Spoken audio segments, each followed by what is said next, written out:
The ship had no name for what it found. Designation protocols required a name, of course, some bureaucratic tag, a string of alphanumeric characters assigned by the mission AI before the crew even reached full wakefulness from cryosuspension. But when Commander Vasquez pressed her face against the observation port of the perihelion and saw what occupied the space ahead of them, the word that formed in her throat was not a name. It was something closer to an apology.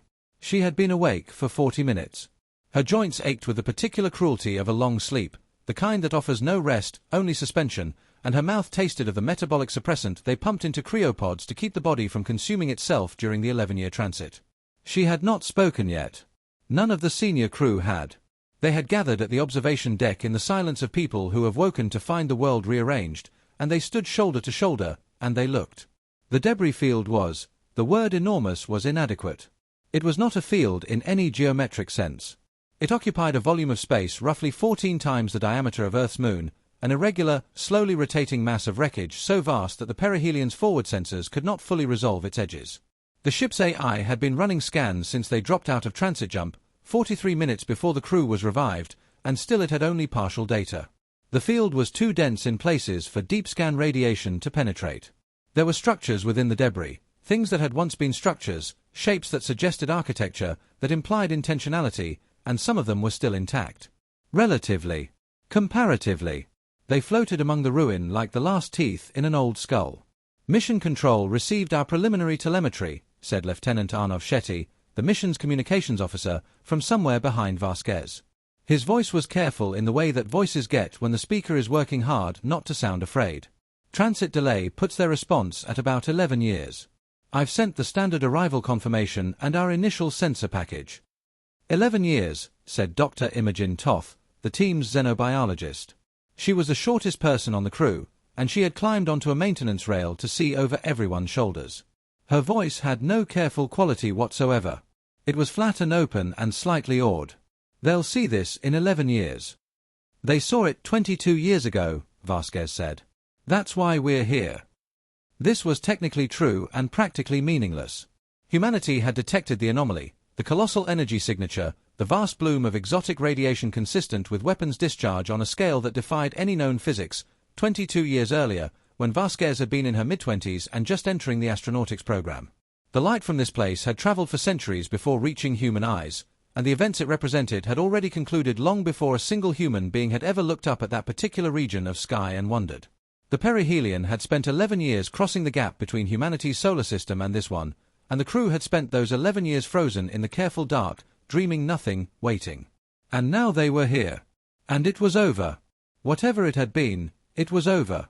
They spent the first 72 hours in orbit, not approaching, running every remote sensor in the ship's considerable arsenal and compiling data into something that resembled understanding. The mission package, assembled by a committee of physicists, xenolinguists, military analysts, and philosophers at the International Deep Space Authority over the course of 17 years, had included extensive protocols for first contact scenarios, for hostile encounter scenarios, for ambiguous encounter scenarios. It had not included a protocol for arriving at a battlefield where both armies had already left. Or died. The distinction, Vasquez was beginning to understand, was going to be the central question of this mission. Chief Science Officer Dr. Prentice Oluwatobi was the first to organize the initial sensor data into something presentable. He was a large, deliberate man who spoke rarely and, when he did speak, left the impression that he had considered each word carefully before deploying it. He assembled the senior crew in the ship's central briefing room, a narrow space that smelled permanently of recycled air and someone's years-old coffee stain on the upholstered wall panel, and he stood before the holographic display that occupied the room center and he showed them what they had found. 2 distinct technological signatures, he said. We're calling them blue and red internally. That's not a moral designation, it's just the spectral range their energy outputs occupy. The holographic display resolved into a rough map of the debris field, color-coded. Blue clusters predominated in the upper hemisphere of the field, relative to the ecliptic plane of the local star. Red clusters dominated the lower hemisphere. In the middle, where the two regions met, the wreckage was worst, the densest concentration of debris, the most severely damaged fragments, the places where the deep scan sensors returned nothing but static and the suggestion of catastrophic heat. 2 separate civilizations, said Dr. Toth. Or factions. Or species. Or something else entirely. We don't have the framework yet. Oluwatobi advanced the display. What we do have, Debris analysis suggests the blue entities favored, and I use that word loosely, energy-based weaponry. The damage patterns on blue origin structures suggest they were hit primarily with kinetic impactors. Conversely, red origin structures show signatures consistent with directed energy weapons.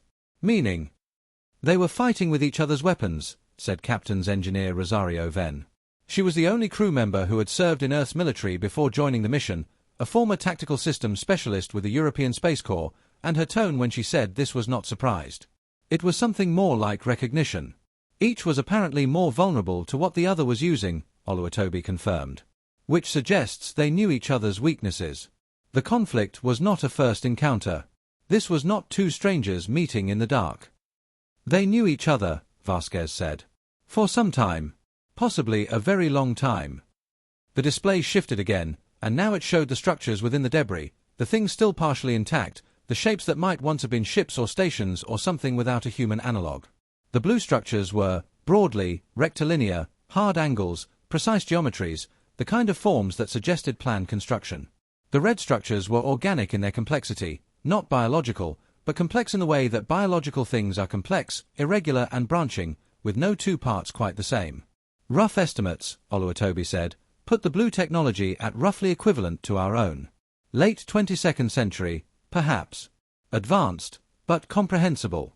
The red technology is, he paused. We don't have a framework for the red technology. Some of it we can recognize as technology. Some of it we cannot distinguish from natural formation. The spectral analysis is inconsistent with known physics in several places. Meaning what, exactly, said Lieutenant Shetty. Meaning, said Oluwatobi carefully, that either our sensors are malfunctioning in multiple simultaneous ways, or the red entities were doing things that we do not have the scientific vocabulary to describe. The room was quiet for a moment with this. And neither side is here, Vasquez said. Correct. No thermal signatures consistent with living organisms. No detectable communication signals. No evidence of active systems. The field is cold. Whatever happened here happened a very long time ago. How long? We're still running the decay analyses. Preliminary estimate is between 300 and 800 years. With very significant error bars. Vasquez looked at the display, the vast, color-coded map of a war's aftermath, the debris hanging in space with the patient indifference of all destroyed things. She thought about the energy signature that had reached Earth 22 years ago. She thought about something exploding 3 to 8 centuries in the past and still being bright enough, even at this distance, to be noticed. We're going in, she said. The first EVA team consisted of Vasquez, Venn, Oluwatobi, and Dr. Toth. The secondary team, Shetty, the mission's AI specialist Dr. Kenji Hiroda, and xenolinguist Dr. Fatima Osei, would go in on the second sortie, once the first team had assessed entry conditions. Vasquez had structured it this way deliberately, pairing the scientific leads with herself and Venn for the initial approach, keeping the communications and language specialists in reserve for when they had something to actually communicate about. The EVA suits were the most sophisticated that Earth had produced, full-spectrum environmental isolation, onboard analytical capacity equivalent to a small laboratory, microthruster systems capable of precise three-dimensional navigation in debris fields. They were also, objectively, terrifying to wear inside a debris cloud of this density. The field shifted. Pieces rotated. Long drifting fragments moved in slow arcs that a human eye could track but that a body in a suit could not always avoid. Vasquez had spent 6 hours in the simulator before departure, and she had spent the transit thinking about the simulation, and she had spent the first 3 days of orbit reviewing the EVA protocols. None of it felt sufficient when she crossed through the perihelions airlock and saw the debris field up close for the first time. At this distance, it lost its quality of being a unified thing. It was not a field anymore. It was a collection of individual objects, each with its own rotation, its own slow trajectory, its own particular way of catching or not catching the light of the local star. The star was smaller than Earth's sun, older, burning with a cooler orange light that gave everything a quality of late afternoon, of endings. In this light, the debris was beautiful in a way that Vasquez found almost unbearable. The fragments tumbled. They caught the light. Some of them reflected it cleanly, intact surfaces still smooth after centuries. Others had been torn or burned or compressed into shapes that reflected nothing, that absorbed all available light and offered nothing in return. Structural signature at bearing 275, elevation -12, Oluwatobi said through the suitcom, approximately 800 meters. Blue origin. It reads as largely intact. They navigated toward it. It resolved slowly out of the debris, the way things in space always resolve, not appearing, exactly, but becoming more present, more real, the details accumulating as distance closed. It was, or had been, a ship. The shape was unmistakable even through the damage. An elongated form, roughly bilateral symmetry, forward section somewhat intact and rear section catastrophically destroyed. The destruction at the rear was not the result of a single impact. Ven had taught Vasquez to read damage patterns, a skill that Vasquez had not expected to need but had apparently, decades ago, some instinct had insisted she learn. It was the accumulated signature of sustained weapons fire over an extended period. Someone had not wanted this ship to escape. Getting a reading on the forward section, Toth said. Internal atmosphere, or what's left of one. Composition is mostly nitrogen and trace noble gases. No oxygen. Nothing combustible. It's breathable in the sense that it won't immediately burn, but... We stay suited, Vasquez said. The entry point took 15 minutes to find, a breach in the hull, large enough to navigate with care, not obviously created by the attack. The blue entities had built an escape hatch there, Ven suggested. Emergency egress. The door itself was gone, which might mean it had been used or might mean the rear section destruction had propagated forward and simply removed it. They couldn't tell. Inside was the full weight of centuries. The corridor they entered was wider than a human corridor, wider by perhaps half again, and taller by a similar proportion, suggesting that blue entity physiology ran to the larger end of the spectrum, or that they built with generous tolerances, or something else entirely that was not physiology at all. The walls were smooth, a material that Oluwatobi immediately began scanning and that his suit AI identified as an alloy with no exact human analog but with properties consistent with high tensile hull plating. The surface was marked at regular intervals with geometric patterns that might have been decoration or information or something without a human category. HSY will need to see all of this, Toth said, moving her helmet camera systematically across the wall patterns. She will. Vasquez was already recording everything. The ship's mission systems were recording everything. 27 separate data capture systems were running at all times, because the IDSA committee had argued at length about the hierarchy of what to record and had ultimately concluded that the answer was everything, always, and had built accordingly. The corridor ended in a chamber. The chamber was where the mission's direction changed. It was large, perhaps 30 meters in diameter, irregular in shape, with the ceiling curving up to a dome-like apex roughly 10 meters above the floor. And the floor was covered. Not randomly, not as a result of the attack, the arrangement was deliberate. Objects had been placed here with care, laid out in a pattern that the human eye struggled to parse but that created a persistent sense of intentionality, of meaning, of someone having spent considerable time arranging these things and wanting the arrangement to be seen. Don't touch anything, Vasquez said, which was protocol and which she would have said anyway. They moved through the chamber slowly, recording, scanning, their suit lights casting multiple overlapping circles across the arranged objects. The objects were varied. Some were clearly technological, devices, instruments, things with components that could be recognized as components even without knowing their function. Others were less clear. There were shapes that might have been representations of something, physical models, or maps or art. There were materials that Oluwatobi's scanner could not fully characterize, that returned readings suggesting organic origin. And there were the blue entities themselves. Not alive. Not recently dead. Dried and preserved by the cold vacuum over centuries, their forms altered by time in ways that made biological assessment difficult but possible. Oluwatobi counted them carefully, 11 individuals, arranged in the chamber with the same deliberateness as the objects. Not randomly fallen. Not collapsed in flight. Seated, if that word could be used for beings whose anatomy Toth was already noting had several significant departures from bilateral symmetry. Positioned. They had come here and sat down and died here, and the arrangement suggested that this had been intentional. They chose this, Vasquez said. That's one interpretation, Toth said. But her voice was very quiet. Is there another? Toth was quiet for a moment. Not one I'm comfortable with right now. The second EVA, 3 days later, brought HSY into the chamber. She was 54 years old and had spent 30 of those years studying non-human communication systems, not alien ones, there being none previously known to study, but terrestrial ones, dolphin cognition, octopus signaling, the mathematical structures underlying bird migration patterns. She had developed theories about the forms that intelligence might take if it had not evolved from primate social structures, and she had published extensively in journals that most people did not read, and she had applied for the mission 17 times before being accepted. She stood in the chamber for 4 hours without saying much. When she finally spoke, she said, "It's a message." "The arrangement," Vasquez said. "The arrangement, the objects, them." HSY moved her helmet light across the 11 preserved forms. "This entire chamber is a message. They built it knowing someone would come. Not us specifically, but someone." "How long did they know?" Vasquez asked. "Long enough to do all of this." HSY gestured broadly. "Long enough to gather all these objects. Some of these appear to be from red origin sources. You see this?" She moved to one of the objects in the arrangement, a shape that Oluwatobi had spent considerable time scanning without being able to definitively characterize. It was roughly ovoid, dark in color, with a surface texture that the scanner described variously as crystalline, organic, and ceramic. "This is red. The material composition is red. They brought it here.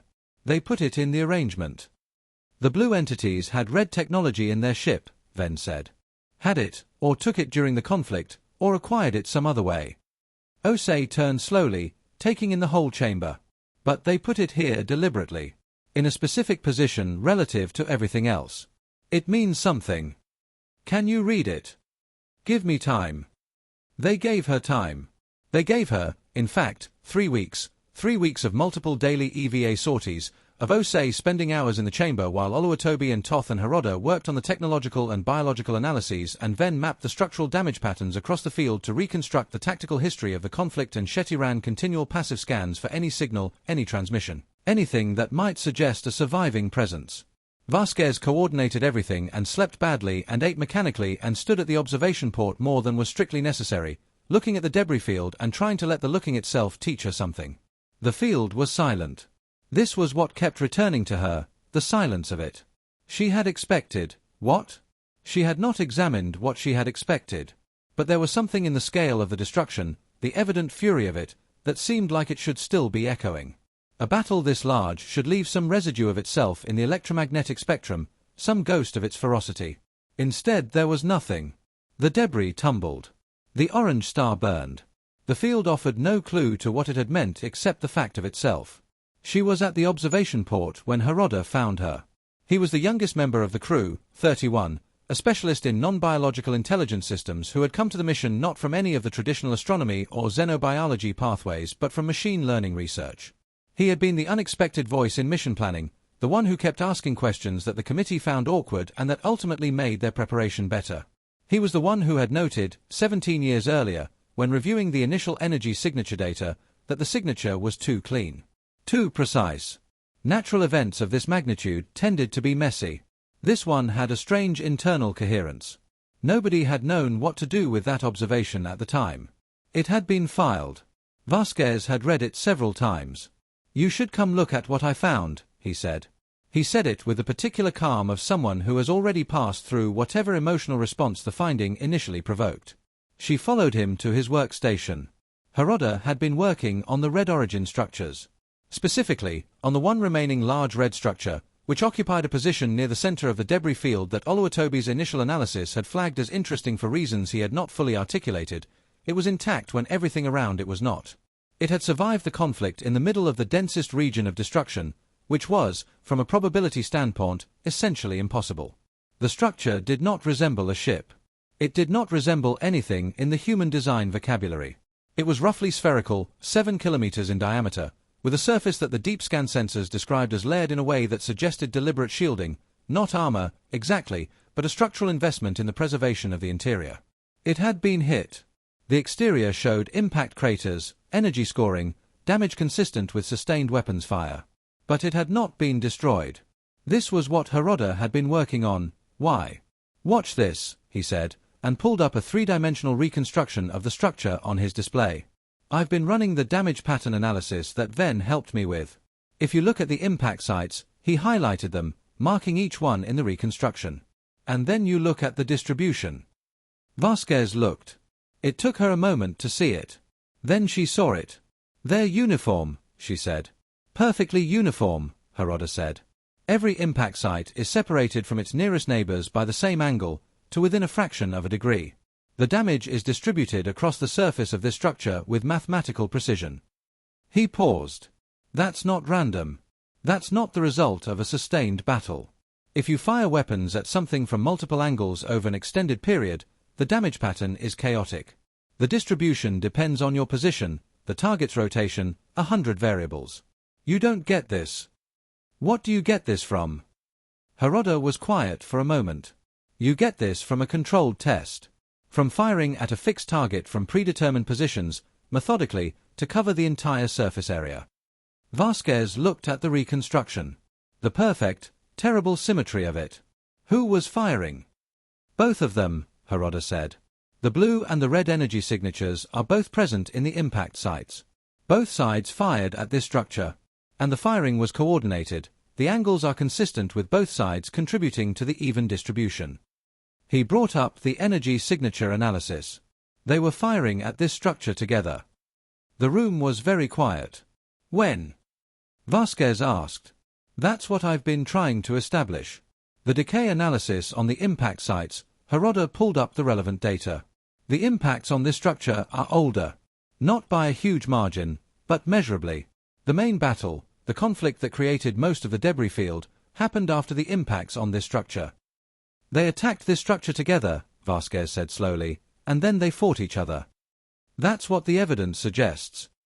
What is it? Vasquez said. The structure, what's inside it? I've been trying to determine that. Harada brought up the scan data. The interior shielding is effective. Even with our deepest penetrating sensors, I'm only getting fragmentary readings.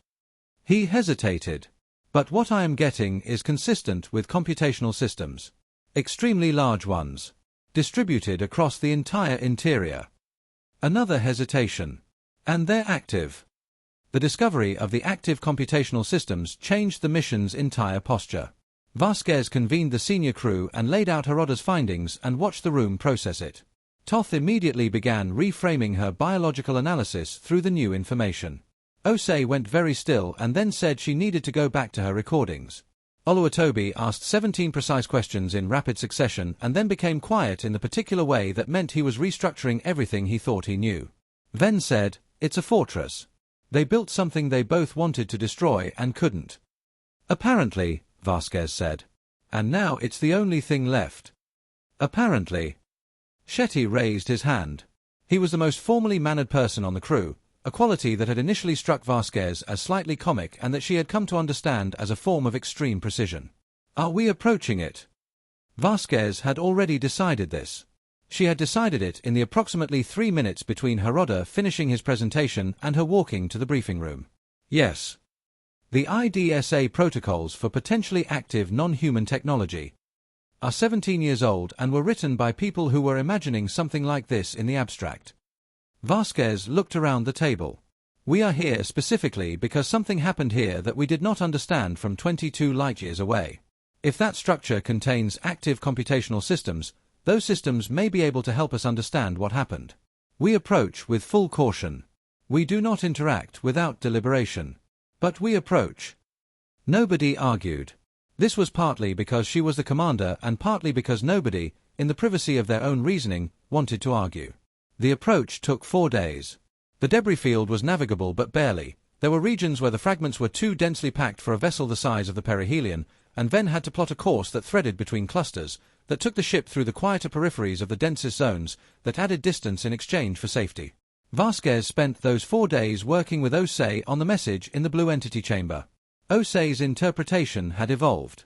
She was now fairly confident in the way that scholars are confident, which is to say tentative but committed, that the chamber message was a narrative. A compressed, symbol-dependent narrative that told a story about the conflict. She could not read it fully. The symbolic vocabulary was too alien, the organizational logic too unlike anything in the human archive of known communication systems. But she had identified what she believed were temporal markers, indicators of sequence, and she had begun to reconstruct the outline of what the story contained. 2 civilizations, she said one evening, sitting across from Vasquez in the small shared workspace outside the briefing room. We know this already. What I'm reading in the chamber is, I think it's a relationship history. A very long one. She pointed to her working display, covered in her annotations. Here, these repeating elements at the beginning. I believe they indicate a period of coexistence. Not necessarily peaceful, not necessarily hostile. Coexistence. Both civilizations in proximity, aware of each other, negotiating whatever it is that proximally aware civilizations negotiate. And then something changes. There's a rupture in the narrative. A before and after. Whatever happened in the middle, whatever caused the rupture, is not described in the chamber message. It's treated as assumed, as something the reader of the message would already know. HSY tapped her display, which either means the blue entities assumed the reader would be from one of the two civilizations and therefore already know the history, or they knew it didn't matter, Vasquez said. HSY looked at her. Why wouldn't it matter? I don't know yet. Keep going. After the rupture, the narrative describes the conflict. And here, she pulled up a specific set of symbols. Here is where it gets strange. Because the conflict, as described in the blue entity message, is not a conflict between the blue and red entities. Vasquez was very still. What is it a conflict with? I'm not certain yet, HSY said. But the chamber message describes, clearly and repeatedly, a thing that is not blue and is not red. A third element. Something that preceded the conflict between the two civilizations, something that the blue entities regarded as, I want to say predatory is too simple. Consumptive. Something consumptive. They reached the red structure on the 4th day of navigation and spent another 2 days in close orbit, running every possible external scan before Vasquez made the decision to attempt contact. She sent the contact through Heroda's systems, a mathematical ping, the simplest possible signal, a prime number sequence transmitted on the frequency that the ship sensors had identified as the one most associated with internal activity in the structure. It was, in the long tradition of human attempts to communicate with the unknown, both the best option and deeply inadequate. The response came 4 hours later. Not a signal. Not a transmission in any electromagnetic sense. The structure's surface, the scarred, damaged surface that had been struck with mathematical precision by both blue and red weapons, began to emit light. Not visible light, not primarily, but a complex multispectral emission that the perihelion sensors resolved into a pattern.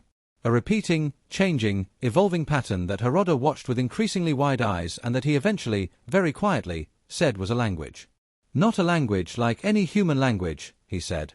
Not a language like the blue entity wall patterns. But it's structured communication. The pattern has syntax. There are elements that function as grammar. Can we respond in kind? Vasquez asked. Give me 12 hours. She gave him 12 hours. She spent them in the observation port, watching the light patterns on the structure's surface. They were beautiful in the way that all complex things are beautiful, in the way that weather is beautiful and the behavior of water and the murmuration of birds, beauty that is a byproduct of deep underlying order. Vasquez had no religious inclinations, had spent most of her life in the rigorous empirical culture of deep space research, and still she felt something watching those patterns that she did not have a good secular word for. Heroda's response, when he assembled it, was another prime sequence, but elaborated, extended, responded to elements of the structure's own emission. It was, he explained, the equivalent of saying we hear you and we are listening and we are here. The simplest possible message. The most important one. The structure responded within minutes. Over the following 6 days, with Heroda and HSY working together in a collaboration that excluded sleep and barely included food, a grammar was established. It was approximate and lossy and depended on mathematical relationships rather than shared conceptual vocabulary, but it was a grammar. They could ask yes/no questions. They could indicate quantities. They could establish the difference between before and after, between here and not here, between many and few. And with those tools, slowly, over 6 days, with Vasquez reading the transcripts each morning and sitting with the accumulation of what they were learning, the shape of what had happened here began to emerge. What the structure told them, what could be translated, what survived the imperfect bridge of mathematics and pattern, was this. The structure was not a weapon and not a fortress and not a ship. It was a record. The most durable record that either civilization had known how to build. It had been constructed jointly, by both the blue and the red entities, in a period of cooperation that had preceded the conflict and that the structure's internal systems described in terms that HSY, working through the translation, interpreted as the agreement.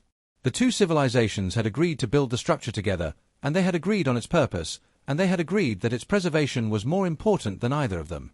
The structure held the history. Everything, the relationship between the two civilizations stretching back, according to the internal records, for several thousand of the local stars' years. The full account of the coexistence period, the rupture, the conflict, and, This was what made Vasquez set down her morning ration and sit very quietly for a long time, the account of what the Blue Entity chamber message had called the consumptive thing. The third element. The entity or system or process that had preceded and precipitated everything. What was it? Vasquez asked Osei, on the morning of the 7th day of communication. Osei looked tired. She had looked tired for days. She had also looked more alive than Vasquez had ever seen her, lit from within by the thing she was working on, sustained by it. I'm not certain the translation is adequate, she said. The concept they're encoding doesn't have a clean human analog. But the closest I can get, she looked at her display. Something that fed on conflict. Something that found civilizations in proximity and created the conditions for war between them. Not directly. Not through coercion. Through arranging things. Through making certain that resources were distributed in ways that guaranteed competition.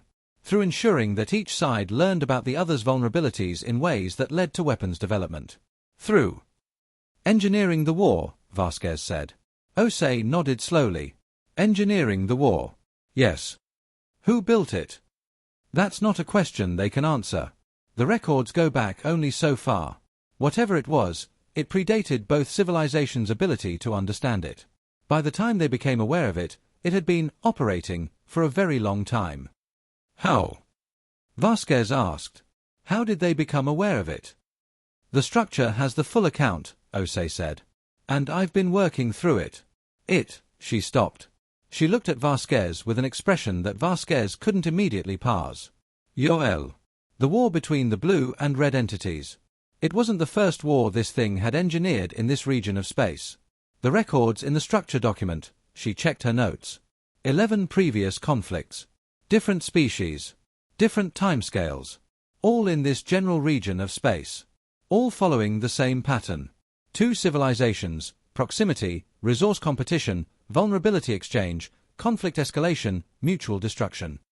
She paused. The records also document what happens after each conflict. Vasquez waited. It feeds, Osei said simply. Whatever process this thing runs, we don't have the physics for it. The structure's account involves concepts that don't have human analogues. It extracts something from the conflict. Energy, information, something we can't name. And then it moves on. And then it happens somewhere else. The structure could answer yes or no questions. When Vasquez, sitting at her rudder station with Osei beside her and the rest of the senior crew standing quietly around them, asked the question that had been forming in her since the 7th day, the answer came back in the light patterns within 30 seconds. She had asked, "Is it gone?" The answer was no. She asked, "Is it here?" The answer was no. She asked, "Does it know we are here?" The answer was yes. She asked, "Did the 2 civilizations?"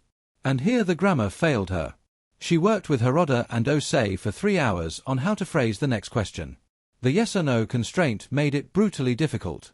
She needed to ask something complex, something that had to do with intent and outcome and the question of winning and losing in a war that had been designed by something else for its own purposes. Eventually, they settled on a formulation. The question, as accurately as they could render it through the translation grammar, was this: in the conflict, was there a winner? The structure was quiet for longer than usual before responding. 4 minutes, 40 seconds. Then, no. Did either side believe they were winning? Yes. Did either side know the war had been designed? The structure hesitated again. When the answer came, it was followed by additional pattern emission, not in direct response to the question, but an elaboration, something the structure apparently felt was necessary to add. Harada worked with Osei for half an hour on the elaboration. When they had it, Harada read it aloud. By the end, both sides knew. Both sides learned. This is what the message in the blue chamber says. It's the last thing the blue entity message describes. They discovered what had engineered the war. And then, Harada stopped. And then what?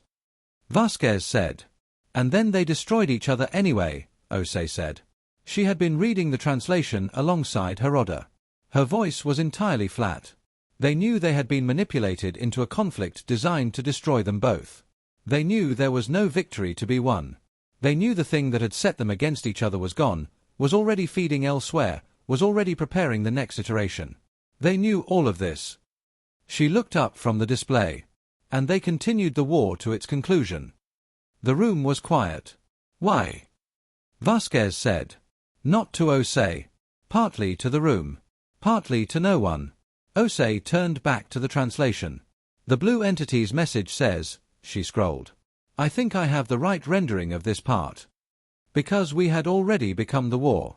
Because by the time we knew, we were no longer capable of being the thing we had been before the war began.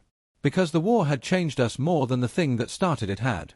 Because the question of who we were without it had no answer we could endure. They remained in the system for 9 more months. There was enough to study for 10 lifetimes. The debris field alone contained enough material for a century of analysis, and the structure's records, only partially translated, represented a history of this region of space going back thousands of years. Vasquez filed a recommendation that the IDSA immediately begin planning a long-term research presence, a proper mission with equipment and duration appropriate to what was here. She filed it knowing the response was 11 years away and that whatever response arrived would be responding to a 9-month-old situation. In those 9 months, certain things became clearer and certain things became less clear in the way that deep study always works, clarifying the known by expanding the perimeter of the unknown. They were able to establish, through the structure's records and through continued analysis of the debris field, a rough account of the final period of the conflict. The blue and red entities had been fighting for approximately 60 local years before the discovery, which had apparently come simultaneously to both sides, a coordinated revelation that the structure's records indicated had been engineered by the thing itself as part of its consumption process, a way of ensuring the conflict reached its maximum intensity before concluding. The entities had learned what they were fighting in, not for. They had learned that their war was a machine built to harvest something from them. And they had been too far in, too changed, too defined by the war, to stop. The blue entity's chamber, Osei concluded, had been built in the final months of the conflict by a small group who had withdrawn from the fighting and chosen to die with a message rather than die in battle. They had wanted someone to know. They had understood that this was unlikely, that whatever record they left would likely be destroyed, but they had done it anyway. They had gathered objects from both sides of the conflict, material and instruments and perhaps, Osei believed, things of personal significance that could not be categorized, and they had arranged them in a language they hoped might be legible to something that came after. They had sat down in the chamber and they had died there. They were trying to end it, Vasquez said, on an afternoon near the end of their stay, sitting in the chamber with Osei during what was now a regular visit. Not the war, they couldn't end the war. But the story of the war. They wanted to make sure the story went somewhere. Yes, Osei said. And the red entities who built the structure with them did the same thing in a different way. Built something that would last. Built something that could speak. Osei looked at the 11 forms, still in their careful arrangement after centuries. They each chose a different medium for the same message. What is the message? Vasquez asked. Not because she didn't know. Because she needed to hear it said. That they were not only a war, Osei said. That they had existed before the war and were attempting to exist after it, at least in some form, at least in the records they left. That the thing which designed the war won, in the sense that it consumed what it needed. And that the thing which designed the war lost, in the sense that both civilizations chose, at the end, to spend their last resources on testimony rather than weapons. Vasquez sat with this for a long time. It's still out there, she said eventually. Yes. And it knows we're here. Yes. Then we need to understand it, Vasquez said. Not to stop it. We don't have the capacity to stop it, not yet, not even close. But to understand it. Because we're the 12th case in those records. We're the 12th species in this region that has made contact with the aftermath of what it does. And the previous 11, she stopped. None of them got to this point, Osei said. None of them found the structure. The structure's records indicate that previous instances were destroyed in the conflict itself. This is the first time the record survived to be found. Which means we are the first case in which the testimony actually reached someone. On the last full day before they began the transit prep sequence for the return journey, Vasquez went back to the chamber alone. She suited up and navigated the debris field and entered the blue entity ship and walked the corridor to the chamber without recording anything, without running active scans, without the mission systems logging her biometrics. She had cleared this with her Rodder, who monitored all systems and who had simply noted it in the log as Commander EVA, personal, and said nothing else. She stood in the chamber with the 11 forms for a long time. She was not a person given to speech in empty places. She had no ritual for the dead, no practice of address that would make this feel like anything other than what it was. A person standing alone in a room with the ancient dead of a species she had known for 11 months and would never know better, thinking about things that had no resolution. She thought about the thing in the structure's records. The consumptive thing, the third element, the engineer of wars. She thought about its 11 documented cases in this region of space and about how many more there might be outside the structure's range of record, how many other regions, how many other debris fields waiting in the dark for someone to arrive and find them cold and silent. She thought about the fact that it knew humanity existed. That when she had asked, does it know we're here, the answer had come back yes within 30 seconds, which suggested that it had always known, which meant it had known before the perihelion arrived, which meant it had known from the moment the first electromagnetic signatures of human civilization had traveled far enough through space to reach whatever detection apparatus it used. She thought about the blue entity's chamber message, which HSY had now rendered in its fullest possible translation. About the phrase that had stayed with her more than any other, we had already become the war. The recognition, coming too late, that conflict entered deeply enough into a civilization does not remain a tool of the civilization. It becomes the civilization's organizing principle, its central story, its lens for understanding itself. The question of who we were without it had no answer we could endure. Not because the answer didn't exist. Because the self that would have answered it had been replaced. She thought about humanity. About its history of wars, which was extensive and varied and which humanity told itself many different stories about. Wars of survival, wars of ideology, wars of resources, wars of misunderstanding. She thought about how many of those wars might have looked, from an external vantage point 11 light-years away and several centuries removed, like something designed. Like something that followed a pattern. Like the 12 cases in the structure's records. She was not prone to catastrophism. She was a scientist. She believed in evidence and specificity and the danger of overgeneralizing from insufficient data. But she stood in the chamber with the 11 forms and she thought about the thing that knew humanity existed, and she thought about what the structure's record said it did, and she thought about what it harvested from the wars it engineered, and she could not make herself feel that any of this was theoretical. The local star's orange light fell through the breach in the hull. It moved, slowly, as the ship rotated, a long arc across the floor, crossing the arranged objects, illuminating and then leaving in shadow each part of the message in turn. As if reading it. As if the star were taking its time with the words someone had left here for whoever came. Vasquez looked at the 11 forms in their arrangement. She thought about testimony. About the decision, in the last extremity, to spend what you had not on survival but on record. To say we were here and we knew and we want you to know to an unknown future reader who might never arrive, who might arrive too late, who might arrive, as she had, 11 months before they had to leave. She thought about the red structure and its patient light patterns and what it meant that it had survived 3 to 8 centuries of silence and had responded within 4 hours of a mathematical prime sequence from a ship full of primates from a civilization it had never heard of, had started building a grammar with them, had told them everything it knew. She thought about the word testimony. It was not the same thing as victory. It was not even the same thing as survival. It was something more specific and in some ways stranger. The choice to be known, even at the end, even when it could not change the outcome, even when the only audience was hypothetical and the message might dissolve in the dark for centuries before anyone received it. Vasquez looked at the 11 forms in the orange light. She said, very quietly, into her suit's internal MIC rather than the com, "We got it." Then she stood for a while longer. Then she walked back through the corridor and out through the breach and across the debris field to the perihelion, where Haroda had finished the transit calculations and Toth had completed the final biological sample processing and HSY was writing the first full draft of the mission's primary report and Ven was running the departure checklist and Shetty was sending the updated telemetry package toward Earth, where it would arrive in 11 years, to people who had not yet been born when this mission launched, who would receive it and read it and have to sit with what it contained. She climbed out of her suit in the airlock and stood in the familiar smell of recycled air. She thought about the thing that knew humanity was here. She thought about what happened when a civilization learned, too late, that it had become the war. She thought about the question she had not asked the structure. The one she had formed and then set aside, the one she had decided was either unanswerable or answerable only in ways that would not help. The question was this: why did it work? Why, when the blue and red entities learned what had been done to them, did they continue? She knew the structure's answer, because they had already become the war. Because the self that could have chosen otherwise had been replaced. But the question she had not asked, the one that kept returning as she moved through the ship toward the observation port one last time, was a different question. Not why did they continue, but why does it work at all? The consumptive thing, the engineer of wars, it had done this 11 times in the records, possibly many more times outside them. It had found civilizations in proximity, created conditions, arranged things. And it had worked 11 times. 11 civilizations had gone to war with full knowledge of the others' vulnerabilities. 11 had destroyed themselves. The question was not why the blue and red entities had continued a war they knew was designed.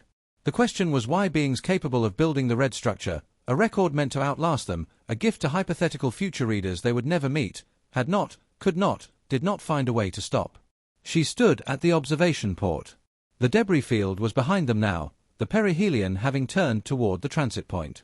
The field was visible still, at the edge of the port's angle, the vast cold ruin of it, the tumbling fragments catching and releasing the orange light. And she thought that she did not know whether the answer was they could not or they did not know how or something in the structure of conflict, once entered, resists exit in ways that we do not yet understand, or the thing that engineers war also engineers the psychology that makes exit impossible, or something else entirely, some answer that required a framework humanity did not yet have. She thought that this was, perhaps, the most important question she had ever encountered. She thought that she was going to spend the 11 years of the return transit thinking about it. She thought about the structure, still sitting in the debris field behind them, still emitting its patient light patterns into the void, still waiting. It would wait. It had already waited 3 to 8 centuries. It would wait 11 more years for the next mission to arrive, and however many years after that for the mission after that. It had the records of 12 cases now. It would have more time. She thought about what HSY had said, the testimony had reached someone. For the first time in the structure's records, the message had found its reader. The question was what the reader would do. The perihelion moved away from the debris field, toward the transit point, toward the 11-year journey home, toward the world that was 11 years older than the one they had left, toward the people who had read the mission reports and the translated messages and the full account of the consumptive thing in the records, toward whatever happened next. The field shrank behind them. The orange star held its position, burning as it had burned for billions of years before 2 civilizations fought in its light and left their testimony in its warmth. It would burn for billions more. The debris would continue to disperse, slowly, over millennia, spreading into a thin diffuse cloud and then into nothing discernible, until the only record of what had happened here was in the structure and in the reports aboard the perihelion and in whatever memory humanity would make of it.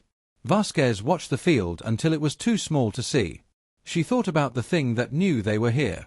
She thought about the question why does it work, and about the fact that she did not have an answer, and about the fact that not having an answer was different from the answer not existing. She thought about testimony. About the choice to say we knew even when knowing changed nothing.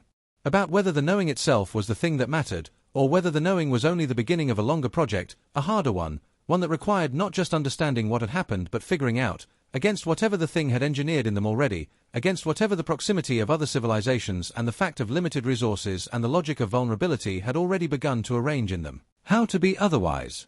The field was gone. Stars in all directions. The long dark of transit ahead. Vasquez stayed at the observation port anyway. She was thinking.